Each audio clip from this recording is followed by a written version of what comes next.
Asamblea de Trabajadores del Supergas. Castillo, ¿qué tal? Buen día, bienvenido.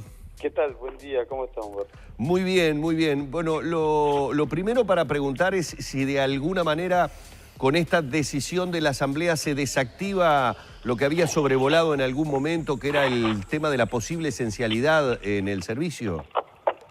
Sí, claro, en principio sí, porque nosotros teníamos una situación más o menos controlada hasta el día lunes, luego se aceleró a partir del martes una decisión que tomaron los trabajadores de solidarizarse con los compañeros de la empresa Río Gas, con los trabajadores de la empresa Río Gas, y entonces ahí dejaron de producir, dejaron de cargar las garrafas, y entonces eso aceleró rápidamente lo que ayer se evaluaba, el hecho de tener mucha demanda insatisfecha de Supergas en el país.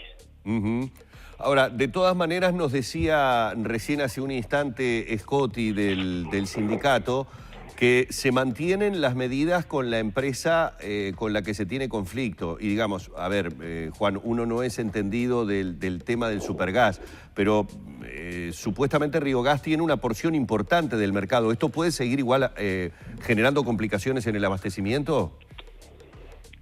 Bueno, de hecho que no es normal, ¿no? El 100% del mercado se cubre con 4 empresas que distribuyen, tienen algún porcentaje de mercado, cada una de ellas. Río Gas precisamente no es la más importante, pero no es de las más chicas tampoco, claro, para no decir cosas que son propias del sector empleador.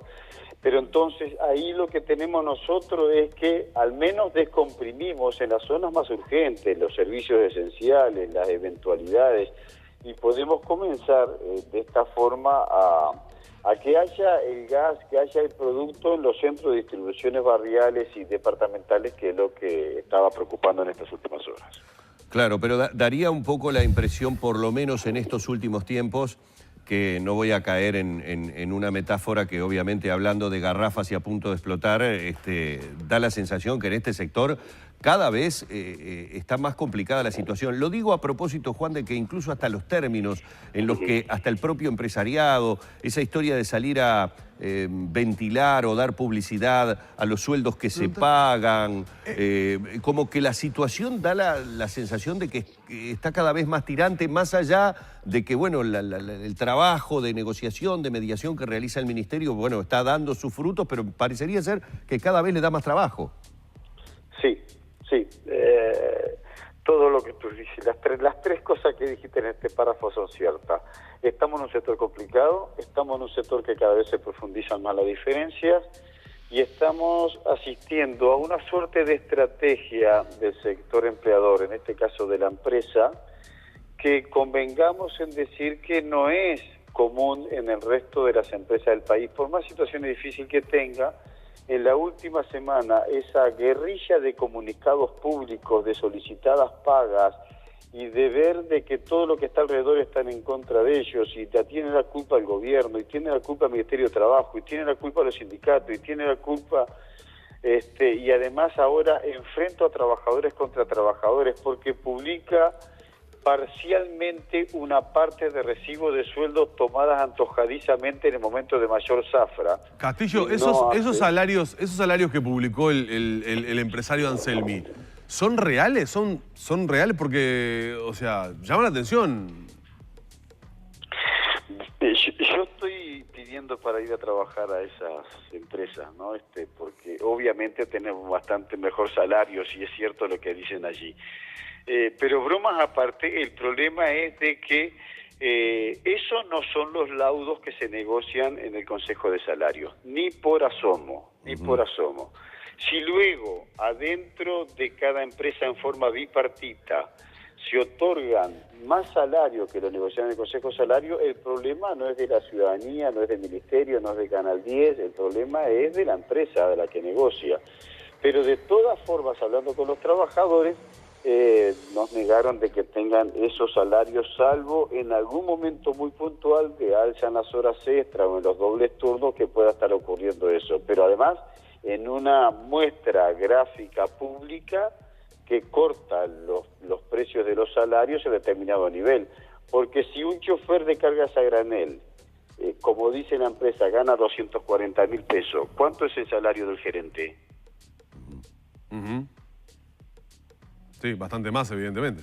Y no menos del doble, ¿no? Por lo menos, porque hubo tanto escándalo hace 15 días atrás con otro salario de otros gerentes de otras empresas. Sí. Entonces estamos hablando de que usted está aludiendo clásicamente al caso Aluro, evidentemente. Sí, está clarísimo.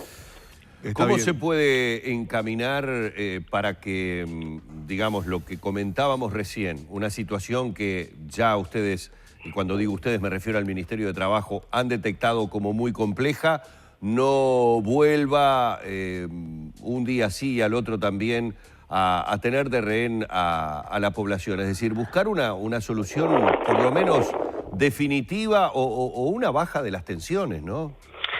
Hay varias cosas. Yo no creo que sea solo con una medida, Humberto y Danilo. A ver, hay una suerte de la cultura en la población uruguaya. Dicen que también es una corriente a nivel mundial de que la mayoría de nosotros, los consumidores hogareños, nos estamos mudando para el gas licuado de petróleo, para el supergas, y algunos comienzan también a relevarse por los gases naturales, las cañerías que te pueden llegar a tu casa. Esto está siendo un tema, porque capaz que 10 años atrás, 15 años atrás, esto no generaba tanto problema porque había otros medios, ¿no? La electricidad misma o otros productos combustibles. Pero hoy día hay una suerte de incentivo que la mayoría de los medios de cocción utilizados en los hogares son precisamente a partir de supergas. Punto uno, ese es un problema. Hay un problema en la estructura de organización del trabajo y de la producción en el sistema del gas, porque yo vuelvo a insistir con un dato de la realidad que capaz que no todos conocen, pero hay una sola empresa que produce el gas licuado de petróleo, y esa empresa es estatal, pública, es ANCAP, que distribuye a partir de un solo caño ese gas licuado de petróleo para una única zona de Montevideo donde están establecidas las 4 envasadoras, y a partir de ahí pasa una media docena de empresas tercerizadas antes de que la garrafa llegue a la casa, al hogar de cada uno de nosotros. Bueno, claro, hay muchas manos en el medio, y las tercerizaciones aquí me parece que han complicado bastante el panorama. Pero además es tan complejo que es la propia ANCAP la que importa la materia prima, la que la trae, la que la procesa, la que les da a los sellos envasadores que están instalados en propios terrenos de ANCAP estatales, y muchas veces Duxa queda rehén de situaciones de estas. Sí.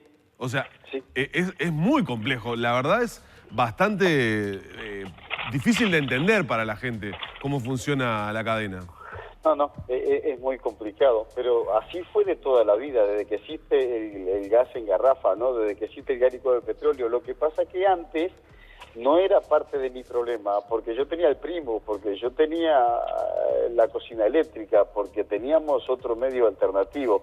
Hoy casi que esencialmente en el mercado vas a comprar una cocina, una cocinilla, una cosa, y es a gas licuado de petróleo. Claro.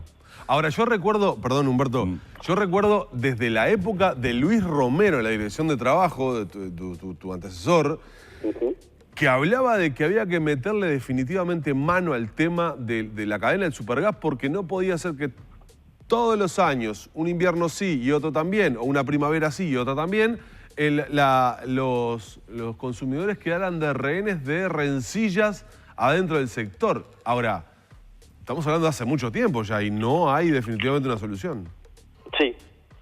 Sí, es verdad.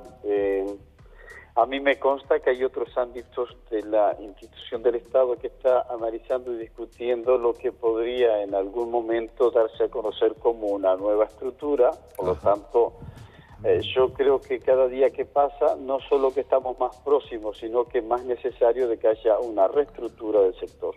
Juan, ¿eso puede estar apuntando al Ministerio de Industrias? Porque tengo entendido que en las últimas horas desde la Cámara de Industria se mostró preocupación, hubo contactos con la ministra Cose, de hecho hubo declaraciones también por parte de Washington Coralo con respecto a los perjuicios que también ocasiona el tema. ¿Puede ser que venga por allí?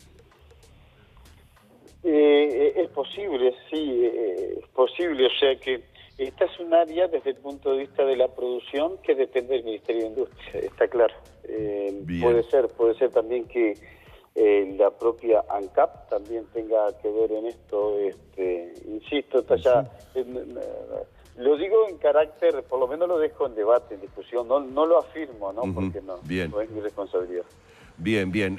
Juan, muchísimas gracias por estos minutos. Estaremos obviamente atentos, como decíamos recién, no es una solución total al tema porque la empresa Riogas va a seguir teniendo las dificultades. Estaba leyendo un amplio informe que sale hoy en la prensa, más precisamente en El País, y habla de que a nivel porcentual Riogas es el 37% del mercado, es decir, claro, un casi 40%, o sea que el hecho de que ellos puedan continuar todavía con medidas de tipo gremial, bueno, no van seguramente a resolver en forma inmediata el problema que muchos usuarios tienen, ¿no?